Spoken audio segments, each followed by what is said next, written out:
So, glad everybody got the note about the Quilt Museum, but of course there's probably one person wandering around the Art Center right now going, where'd everybody go? Bless their hearts.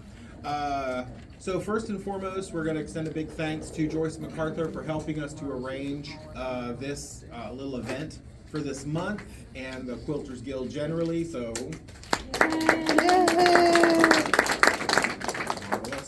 And tonight we did move things up a little bit because when I'm done blathering my nonsense, I'm turning things over to Don McWhorter. He's going to blather his nonsense, specifically about calls to action for the Arts Festival and updates in that regard.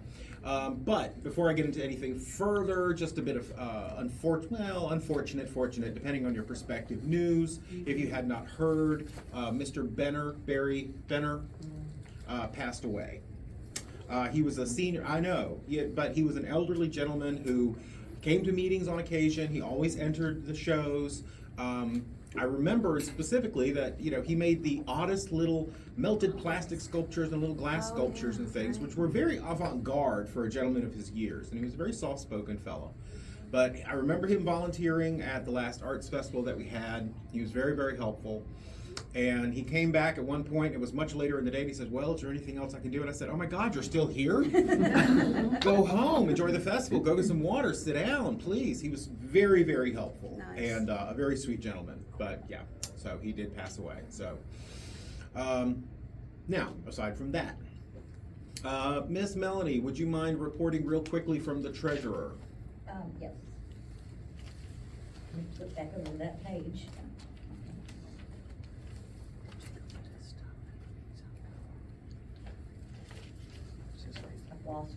Okay, I'll come back to you in a second. Come back to me in a second, because I've got Miss Catron, who is currently showing at the library? Marilyn Hubbard, she's actually a member of the Quilt Museum Guild, ironically. So I think she's the board. I think she's the chair of the board. Yeah. So come to the library, see her stuff. She's up all of September. There has been talk of we're wanting to do sort of lecture series, so we've already partnered with the university, but if any artist has any interest in talking about their work or just any local stuff that they've done, we'd love to have you talk about your work. I think this might be a good way for any 2D or 3D artists. So come talk about your work. Holler at me. That's it. Okay, marvelous. Miss Kuykendall. Yes. From the Art Center. From the Art Center, all right. First of all, classes are still going on. There is still room to register, especially for our jewelry workshop. Deborah, do we still have spaces left in your workshop? Have about 3 spaces. All right. So we've got how do you call that? Fused earring class? It's a silver fused earrings to personalize. You can create little landscapes or put symbols on your earrings. Use torch, play with fire, have a good time. Yeah, it should be a lot of fun. So that's coming up soon. And then we've got kids classes, adult classes. Scott's teaching drawing and watercolor at the moment as well. And they seem like they are off to a good start. So again, check out our classes. And for the guild in particular, don't forget we have small packages. I can't remember the exact due date, but it's going to be all the pieces will be due towards the end of October, because the reception is November 3rd, and that's the show where all work is under 12 inches. You can turn in 10 pieces at a time. You put it out. It can be originals. It can be prints. I have particular guidelines back at the office. I can email you if you want to stop by. But it is the Holiday Guild show, and we sell pretty decently, so it's a fun and easy show. All you have to do is drop off your work, and I take care of the rest as a Cecily. And of course, you always can, if you're in the area, go by and pick up the prospectus on paper. Yes. If you want it. It's hanging there outside of Renee Deese's office. If you don't know Renee, that's Nene, Tim's assistant. She loves it when we call her Nene. So that can always be taken care of. Also, what program, what is next? Okay, so small packages and what's that? Small packages, some other opportunities that will be coming up soon. We do not have the prospectus for yet. The sculpture at the library will be changed out again. That will be due towards January for any of those who do public sculpture. Okay, I'm gonna say something real quick about that, because we've had 2 of those installations thus far. 2 nice sculptures by 2, where were they from? One of them was, They From are, God knows where. One was from Northern University outside of Atlanta, in Georgia, and then the other guy I think is out of state. okay, here's my point. Yeah. Neither of those sculptures is any better than anything that our 3D artists can't do. Okay, so, And it's free to enter. I missed the deadline. Not this year though. so, Step it up, you know, Joel. clay can also be produced as an installation piece as well for an outdoor piece like this. So I think it would behoove us to show well those of us who are brave 3D artists to put forth a piece. Plus you have an inside gal, you can just be like, hey, harass the committee for us so we can represent the art guild. So you can just I will Bribe harass Victoria. people. She works for Twinkies, I hear. You know, No. anything. It's fine. Okay, so. The only other 2 opportunities, there are a couple opportunities just to think about going into spring, just so it's in the back of your mind. Of course, we'll have our juried show. It's gonna be called, I think, Local Connection, so it has to have a local theme because it's our 20th anniversary. We are also doing a Carrollton Collect show in the Roush, in which collectors in Carrollton will be showing some work that's curated by Bruce Bobick. We're still working on that. But to go along with that, we're going to have an auction called Collecting Carrollton, in which Carrollton members can put artwork into an auction. Money goes to the artist and to the scholarship. We're still working that out, but that's an option. And there will be another art swap with Rockmart. So that means the Guild will have a show in Rockmart. Rockmart's community of artists will have a show here. And they've got All some those cool things people. are coming up. They've got a woodworker out there who, if you haven't seen any of the shows with at Rockmart, they've got a guy who's it's fine sculpture. It's kind of like really elevated whittling, but they're amazing pieces. He can't keep up with clients, and he's really a nice guy. So I'm hoping he'll show something with us as well. So okay then, Ms. Helen. Yes. So Empty Bowls is gonna be in person, finally, again. So last Sunday in February, at the Agricultural Center, and it is a fundraiser for our local soup kitchen. And the Art Guild has been involved with it from the very beginning. And we're going to have a clay bowl making workshop session, in the November Guild meeting, which is the 8th, November 8th, in the evening. And there'll be Lee and Ken and other people kind of helping with throwing, right, Ken? And then there'll be slab bowl making and doing some interesting things, and Marcella and Cecily and Laura Gale McCord, and anybody else who wants to be involved. Lots of you have done this many times, but we are totally out of bowls. The last 2 years, it was a fundraiser that was done virtually, but the soup kitchen also sold them at Mayfest, and some other places, and we didn't have a lot to begin with because we really weren't pushing to make them those last 2 years. So it's a really good fundraiser. We've really been involved with it. There'll also be an auction again. So Marcelle will be running the auction, and she'll talk probably more about that in November, but we'd love to have individual, nice, one-of-a-kind pieces that can go in the auction. And any questions? No? Okay. I got 10 that just need Marvelous. glazing that you gave me. There you All right, go. Melanie, we got your papers in order. Got it. Okay, the balance in our general fund right now is $16,666.62. That includes $1,370 that everyone's donated for the artist dinners and $2,000 in art bucks. We've already gotten 1,300 something for the dinner fund. 1,370 so far. That's nice. And then, in the, festival fund, we have $12,630.04. All right. Cause I'm keeping them separate. Okay. Any other news from members? I will say that currently I've got a selection of pieces at Gallery Row. Give me your thoughts. If you drop by and grab a coffee, it's stuff that I showed in Statesboro last year. Have not shown many of those pieces from that new series. And then some of the others are big canvases that, quite frankly, are wall fillers. So if one of those big canvases appeals to you, make me an offer. So if that's all of our business, I'm gonna go ahead and turn things over to Mr. McWhorter. All right, and take it away, Don. Thank you, Scott.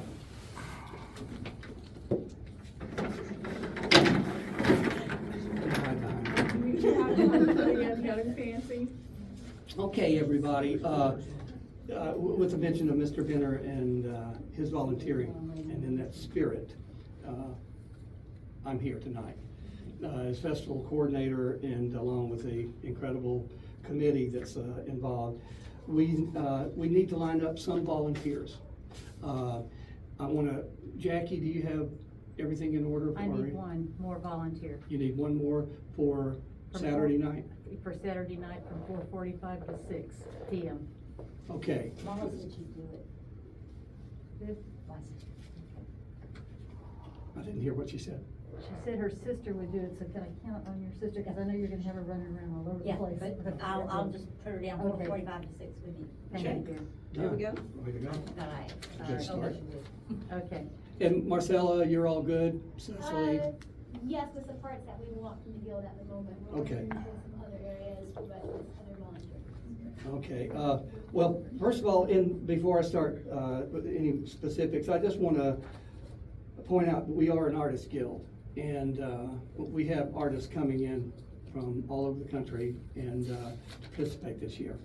So if you volunteer for one of these committees, you're helping those fellow artists that are taking a chance and coming this far into Carrollton to do an arts festival. And I've always told artists when I was speaking that we would do everything we could do as a festival to make it a wonderful atmosphere and bring as big a crowd in as possible. And, hospitality we can do, and we've always done, and I hope we don't let this year be an exception to that. And part of that would be simply volunteering to some of these committees that we have. We have one committee for layout of the Arts Festival. Jim isn't going to be here, who was helping coordinate that a lot this year. And but I think we've got that sort of taken care of. But if any of you are interested to know what we go through on a Thursday before the festival sets up on Friday, we will be marking that off. And some of us who have older knees and backs and hips, if somebody wants to come that has younger knees and backs and hips, that may want to get down and do a lot of the marking that we have to do. And if you're just curious to know what happens, please show up. Please sign up for that. That is the layout committee. And it happens on Thursday before the setup day of the October 7th on Friday. Also, we have what I'm calling the information oasis. It's the information booth that's always been down near the stage area, and it may be tweaked or moved a little bit one way or the other this year, but that's a general information for festival goers and artists and even fellow volunteers to coordinate from this one location. And if you feel like you don't have enough information of what to offer, believe me, there will be somebody there to kind of coach you along. And it's just a place that if anybody is lost or have found a lost or found item, they can turn it in there. But any information, general information about the festival grounds, and if they want to locate a certain artist, there will be a list there for that. That's a lot of fun to do, and we recommend 2-hour shifts if you can. And I've got a sheet here to sign up, for that Saturday or Sunday, from 10 until 5 each day. And I'm going to pass that around. The other two sign-up list, one is for the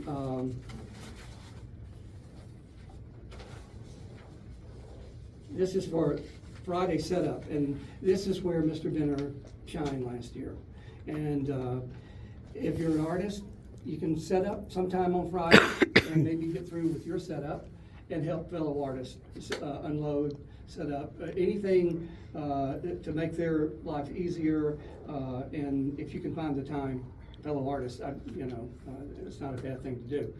Spend your day there if you want to, because we're going to have the opening reception at the end of the day.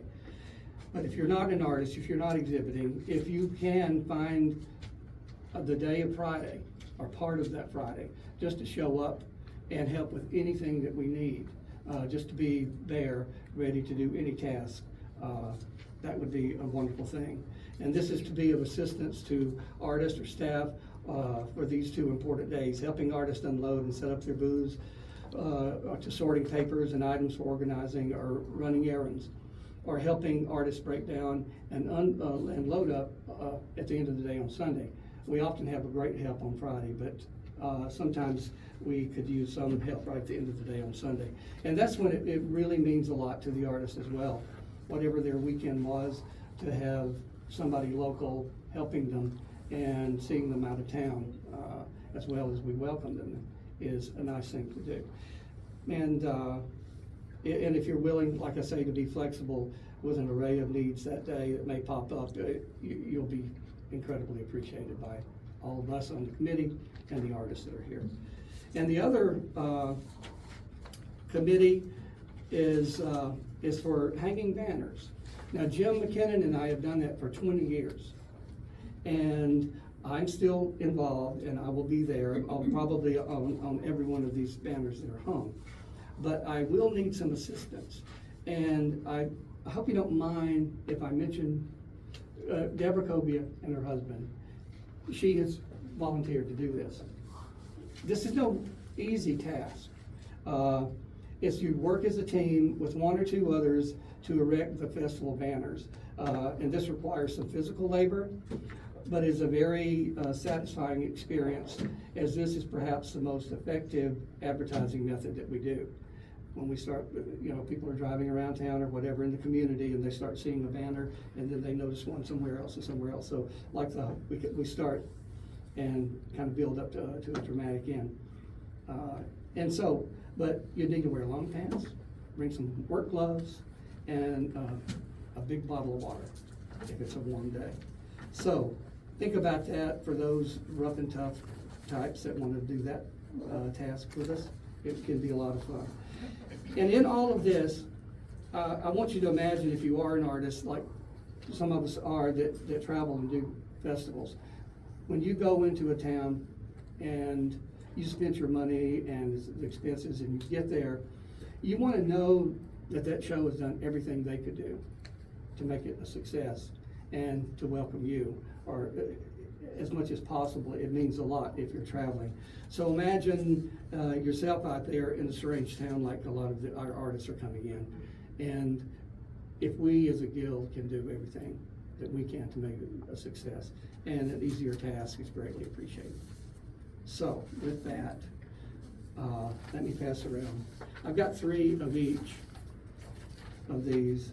And if you can't, I really would like for somebody to commit tonight to these instead of having to call and chase folks down or whatever. It would mean a lot if you could find a way. Here's the Artist Oasis information. Pass that around. Volunteer list for the banner committee. And that is for the general setup. Deborah, are you going to be coordinating the banners? No, Don's coordinating the banners, but I'm driving the truck. So Helping put them up. Don, the question is, when are we going to do this? Well, what I'm asking is kind of a general question, because it's always been Jim and me, and now I'm relying on you guys. Okay, but when do you do it? Well, that's what I want to know, when it works for you. If you can write your name down and say, I'm available weekdays, or I can do it on Saturday only, that would help me out. Okay. And instead of me telling you a time, in It's the 2 or 3 of between now and the date of. we would like to have them all up within a week of the festival. So we're gonna start, I'm gonna put something up tomorrow. Ken has volunteered to help on Friday. And to tell you the truth, you may sign up and I get so many volunteers and we just roll along and we get them done and we can call you and say, thank you very much, but we don't need you. And that'd be good. That's that pen with it. Because I am actually going to be at the festival at the library on Saturday. Okay. So I could possibly come on Friday, set up my stuff, and I'm Yeah. real good at setting up Yeah. Pretty much done. We also are, do an exceptional thing for the artists. We offer host families for artists. They can come into someone's home, free of charge. And, this year, I've had 3, possibly 4 people that usually do it, that can't do it. And so the list has gotten really short of artists, host families. If you're in a pretty close area here of Carrollton and the community, and you can open your home, you don't have to entertain these people and you don't have to feed them.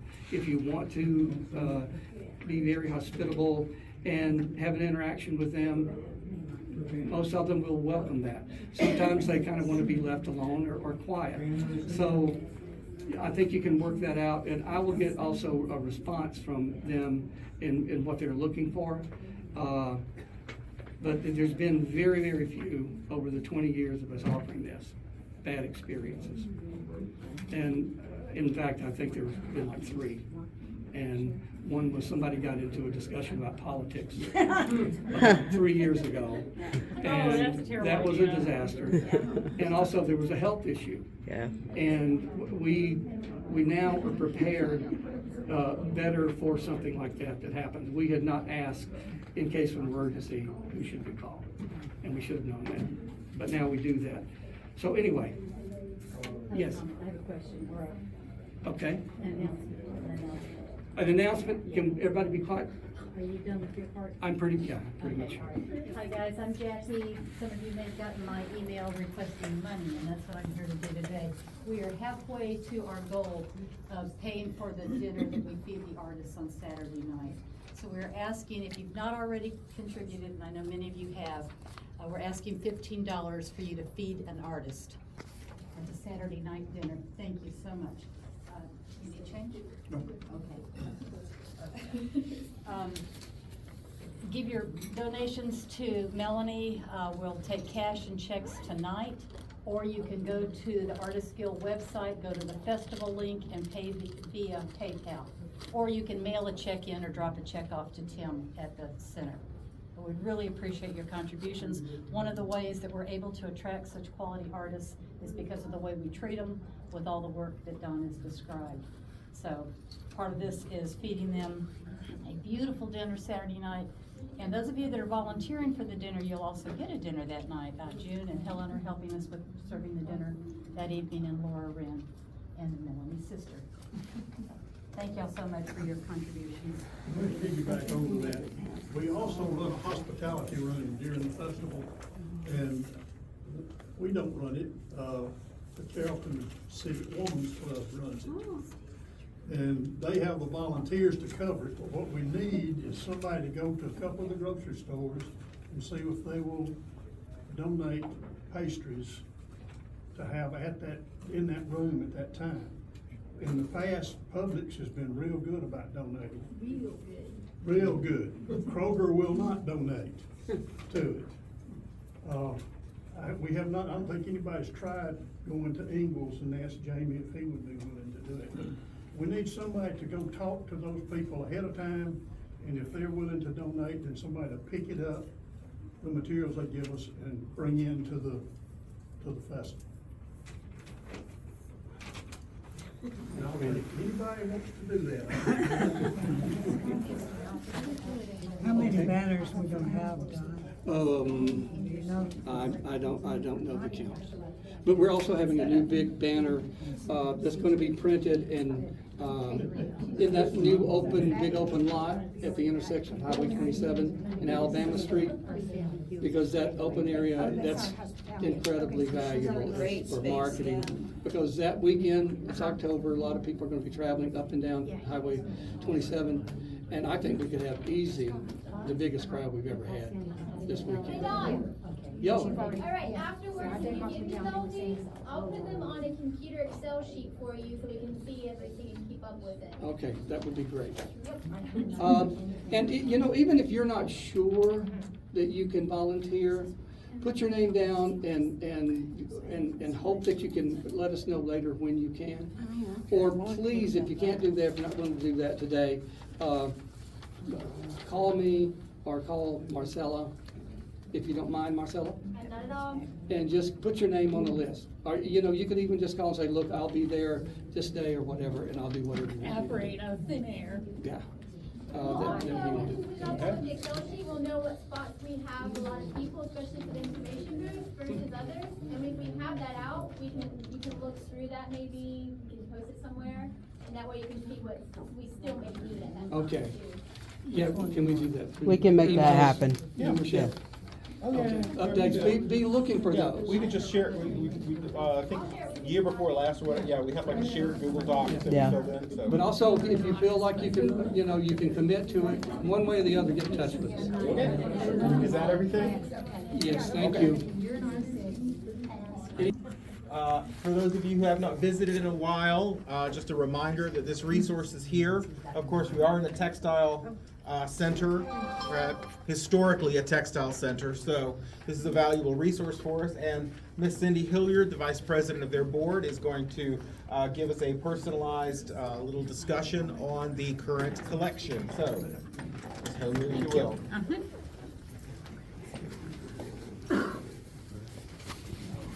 And first I'll say that probably the fact that I'm the collections manager gives me more credibility to talk to you about all these quilts than being the vice president of the board, because that's basically about whatever needs to be done. Oh, that's in the vice president's job description. We have quilts in our collection that go back as far as 1790. Documented to about 2014. We focus on collecting quilts that were made before 1970. Anybody know why 1970 is a magic number? That's because that's when quilting revived.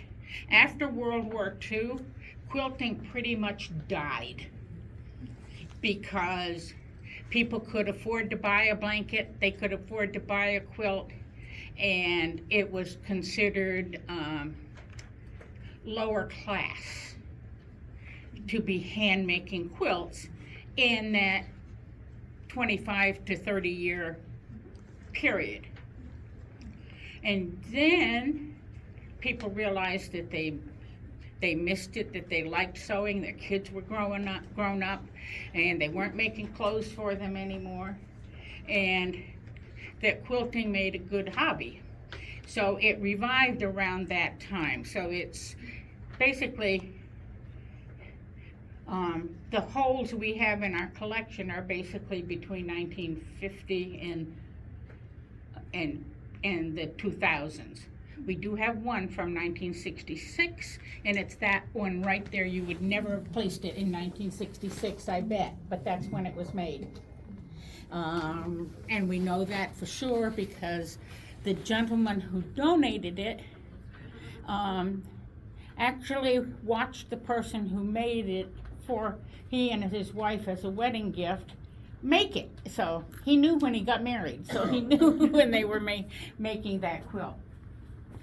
But quilts go back to ancient times. There have been pieces of folded, quilted fabric found in Egyptian tombs, in Chinese ancient landscapes, and so on and so forth. Not many of those kind of things in existence, but there are some. Quilt patterns didn't start being available until early to mid 1800s, and they weren't patterns like you see today if you go into a store.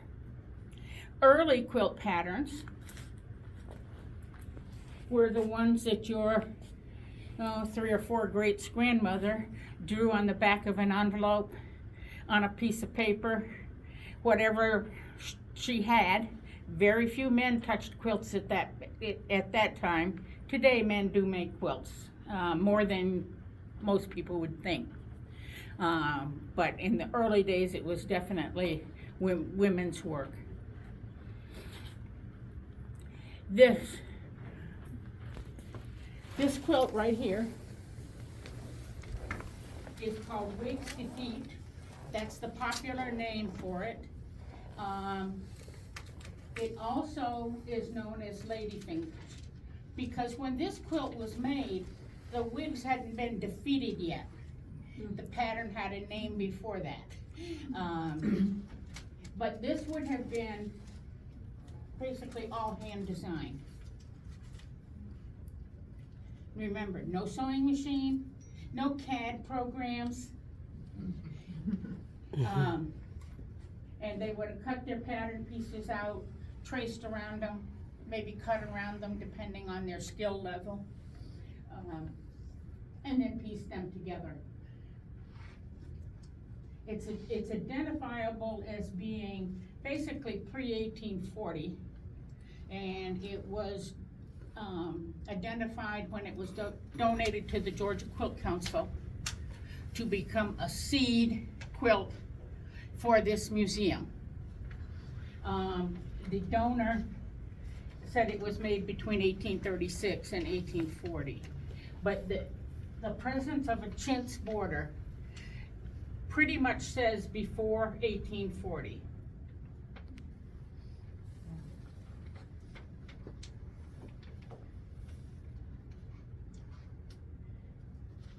Quilts don't all stay the same shape. This quilt, for its age, is in excellent shape. It has a few stains, but it doesn't have any broken seams. It's in very good condition for its age. Now, today you can buy a pattern. You can even buy a pattern for that exact quilt in our gift shop, because somebody, Jane Rogers, from down in Fitzgerald, who was a member of the Quilt Council, designed the pattern. And that pattern, and I have to look at this so that I remember it. But at the time that this quilt was made, fabric cost $3.24 to $5 a yard. Now that sounds like a bargain,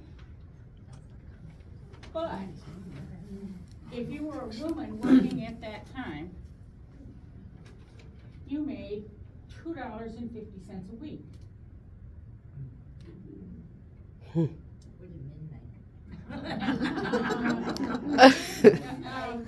Men made $8.64. That translates to a woman having to work an entire year to pay for the fabric to make this quilt. An entire year. So those of us who work, you think, every single cent I earn this year is going to buy my fabric.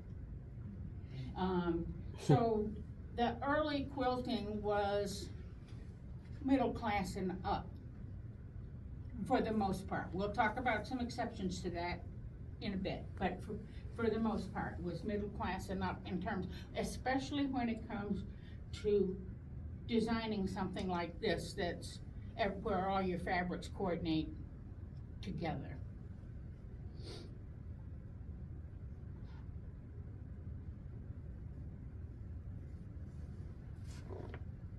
And the cost of the fabric, that would have been $129, so those women made $129 a year.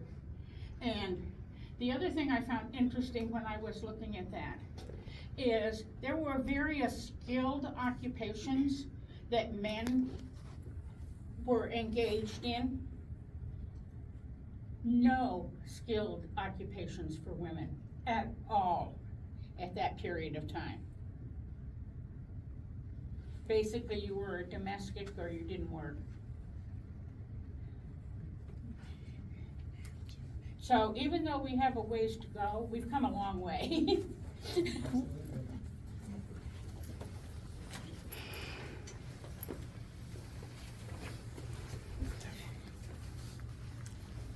Patterns,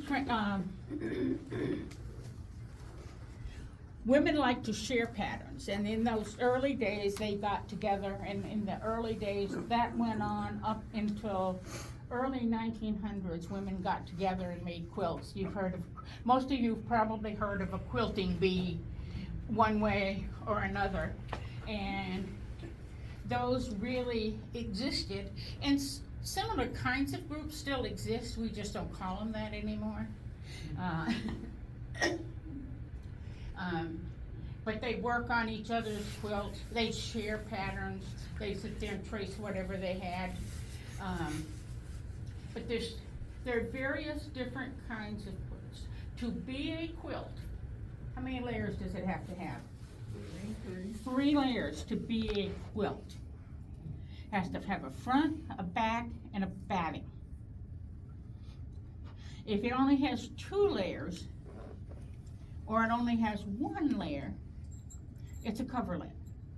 Or it's sometimes called a summer quilt. Because you don't need batting in quilts down here. And now I'll prove true what they say about us. They say, if you've ever met a Vermonter, you're not in doubt, you know you have met one, because they will tell you in the first conversation they have with you. So I am one. But where I am from, we need heavy quilts in the wintertime, but we don't want them in the summertime because it gets pretty warm up there too. So we always had summer quilts and winter quilts. Those don't seem to be as popular in terms of what's around here in the South.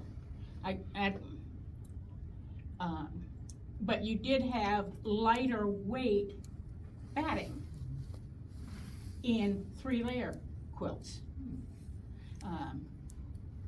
And that could have been a design decision, or it could have been because they wanted a lighter weight in the summertime, and we don't know. There's no research about that. It's just it's speculation. Most fabrics that we buy today are color fast. You still have some problems with reds. You buy red fabric, you want to wash it by itself first before you wash it with your best white satin, whatever. But they're much more color fast than they were. Most of them are synthetic dyes these days, and they hold their color pretty well, although fabric still fades in the sun. And that's what we see here. This quilt was known to have been used on a bed. It is known to have been put on a quilt rack in a bedroom, and it's known to have spent some time in a cedar chest. And in various places on the quilt, you can see all of those things happening to it. This is where the sunlight got to it. There are brown spots that most likely came from the cedar chest. These days, people put a layer of batting inside a cedar chest to protect fabrics from the acids in the woods. In the woods. That sounded funny when I said it. I'm thinking of a forest. But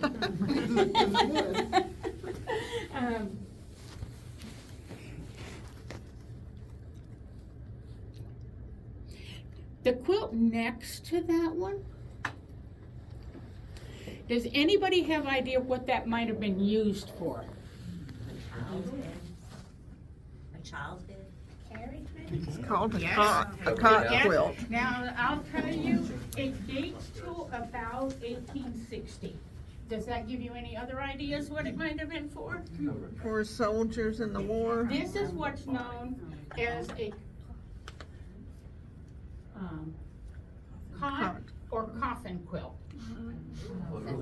Yeah, it's a cot or coffin quilt, is what it is. It obviously wasn't used as a coffin quilt, because this has never been buried. But in 1863, there was a call for people to make quilts of this size, and they specified what size that they should be for soldiers both in the north and in the south. And they were used as part of their bedroll on the battlefield. If they were so unfortunate to be killed in battle, they'd be wrapped in it and buried. There are very few of them because of that being what their use was. This could have been used on a coffin and not buried, but it didn't get any much heavier use than that. This comes from the Lovern family in Bowden. Actually from the original Lovern settlers in Bowden is where this came from. And we'll have another one, something else from them, in a little bit. But that's what that was for. Extremely well made. Small Do you usually have a pieces. band around the quilt? Excuse me? Do you usually have a band around the quilt like that one? Yeah, that's called a binding. Okay. Okay, and you'll notice, this one does not have that. The chintz is the border. This has it. This has it. And some of us quilters, we use the same fabric that is here for the binding. Some of us want something completely different. It depends what your design decision is, or sometimes what fabric you have left in the right amount. But you'll see most of these do have what's called the binding. And there've been various ways of doing binding over the years. Some quilts take the back fabric and pull it to the front, fold it under and stitch it down. You can buy quilt binding. The more traditional way is to attach the binding from the front with these days a machine and stitch it to the back. And she said you can buy binding, and you can, but you won't find many quilters who buy binding and put it on their quilt. They make it so that it coordinates with the quilt. Yes? Cindy, I had a question when you were talking about light fastness on the chintz. Did that used to be green, or, cause it doesn't seem to coordinate with the. Where, this? Yeah, all of the blue. Seems unusual that would be blue. We don't have any reason to believe that that was green at one time, because it's so even. Right, yeah, that's right. And there's no hint of it being green, like you can take this and push, and you still see the blues. And usually if it was green, and we have some examples of some fabrics that have turned to a different color than what they were. Sure. We'll get there in a minute. Okay. But great question. Now, this is awfully big. What did it go on? I mean, did they Well, size if you this? think back to the pictures that you see of homes in the pre-Civil War era, the beds were very high. Sometimes they had a second bed stored under them that pulled out. If not, you stored all your family treasures under them. So they were very high, so it would have just covered the bed and gone all the way to the bottom, so you couldn't see what else was under there. Yeah. We still do that, we have bed skirts. It was more a bedspread than just a quilt. It was a bedspread. It really was, yes. It's huge. Yeah, but they, and those older homes had, usually, they had one all-purpose room. And the bed was in the middle of your kitchen. So you wanted to be able to cover up and not have it look so much like a bed during the daytime hours.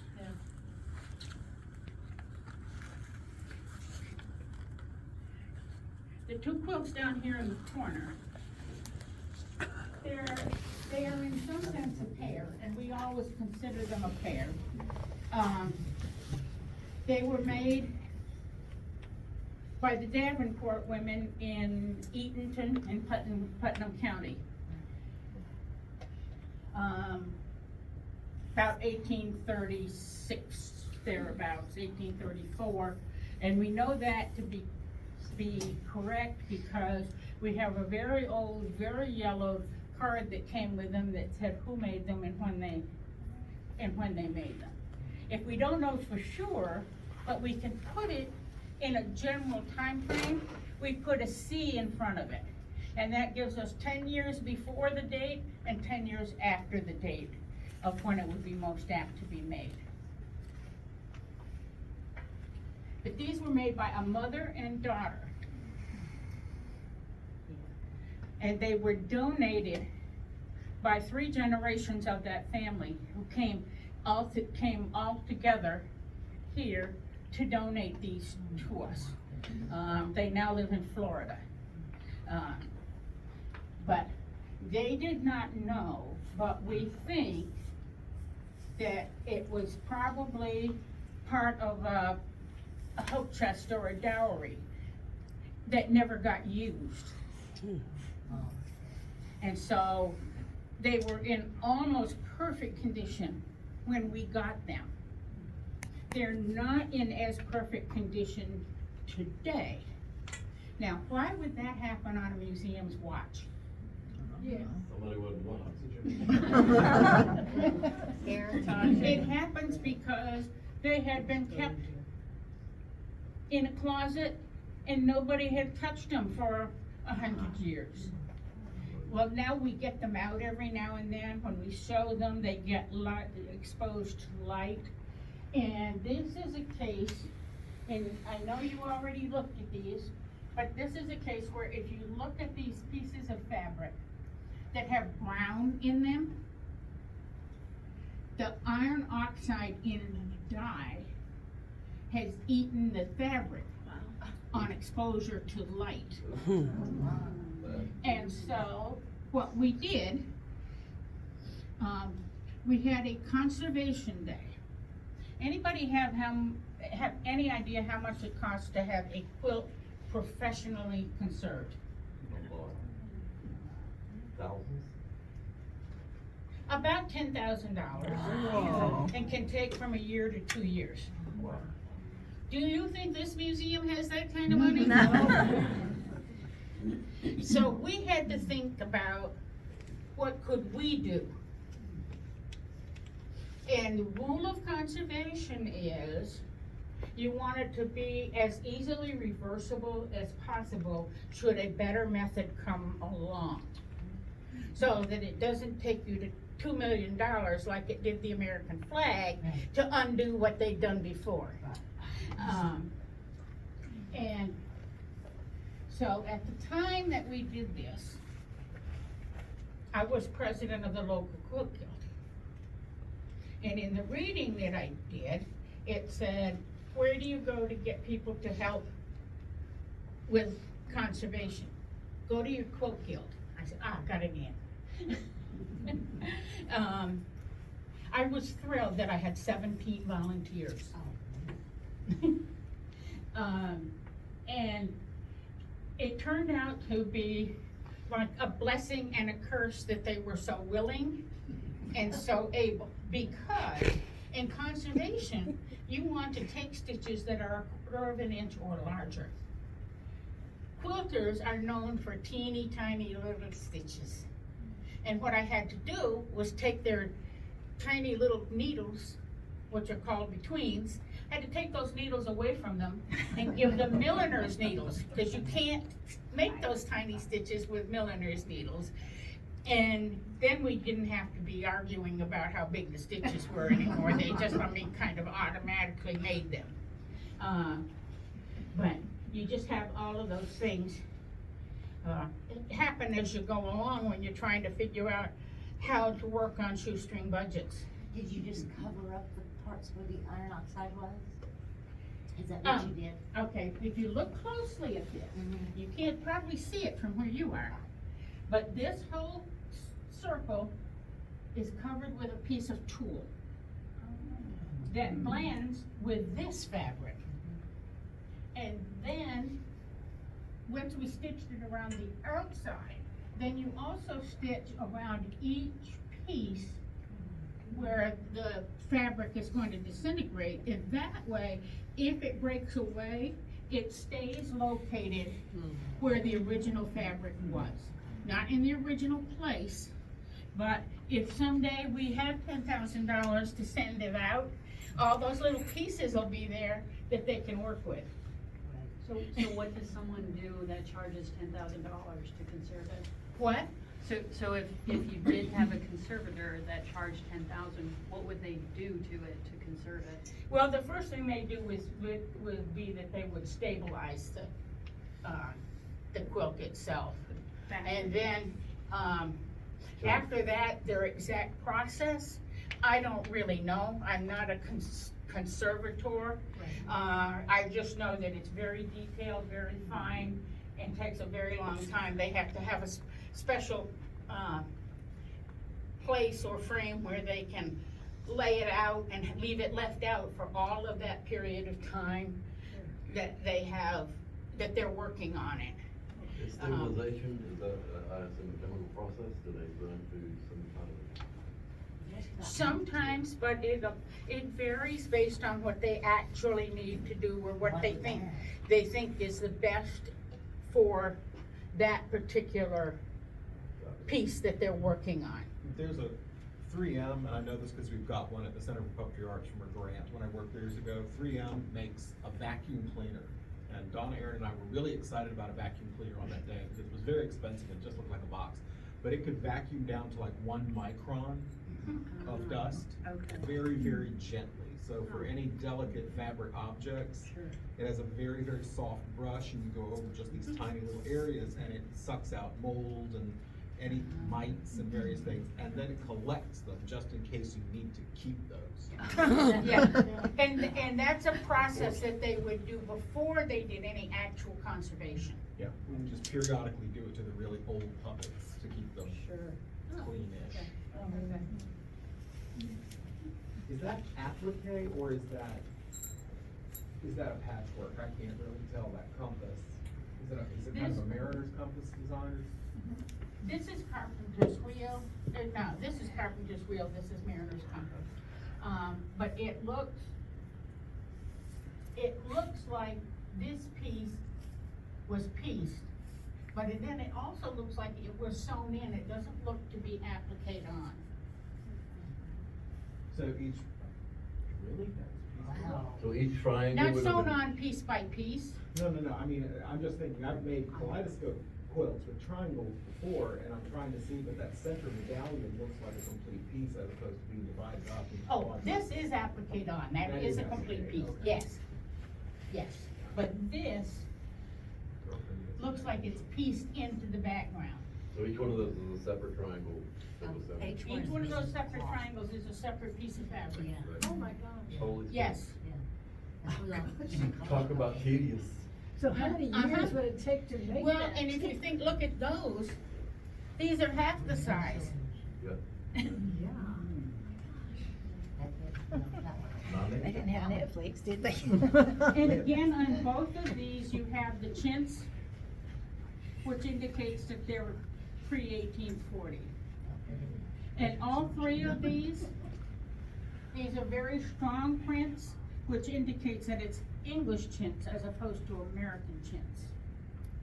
American chintz wasn't holding its color as well, it wasn't as well defined yet as English chintz was. So this all would have been imported then?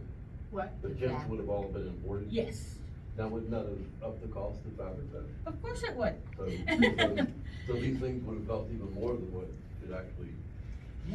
No, not necessarily, because that price of fabric includes where it came from, Oh, okay. okay? And today that fabric would be $20 or $30 a yard. How many yards is A it? woman, a young lady's gallery, when she got married, she was expected to have 12 quilts No way. to show off her stitching, and one of them would be a crazy quilt with all of her leftovers from her dressmaking. Wow. To go along with it, but it was part of her value. Well, if it was left over from dressmaking, they probably had an Adirondack heritage, because crazy quilts were not traditionally made, they were made like 1850 to 1910, and are more associated with Queen Victoria's era, where they were made from satin and silk and velvet and all of those kinds of things. The three that we have on display are, one of them has a little bit of those types of fabrics, but the other two are basically wool and heavy cottons and fabrics like that. And we'll talk about those in a bit. Is there a particular reason why some of them have the corners rounded and others use the mitered corner? Is that just a design choice? Yes. So how long would it take a person to make a quilt like that? I mean, everything is hand stitched, right? No sewing machine? Everything was hand stitched, because that was made before the sewing was 10 years before the sewing machine was invented. I mean, would that take a year to make? It might, or it might not. It depends how much time she had. If she was a lady of leisure and could continuously work on it, it probably wouldn't take it or a year. But if she was taking care of the house, the garden, and everything else, it might take her several years. Now, do people get together, I'll help you make your quilt if you help me make my quilt? Yes, they did it. At that point in time, that was very popular. They get to know the gossip. What? They get to know the gossip then. Oh, quilting bees were famous for that. There were no secrets in any neighborhood that was within a distance from which, remember, you had to go by foot or horseback. Because there weren't cars either.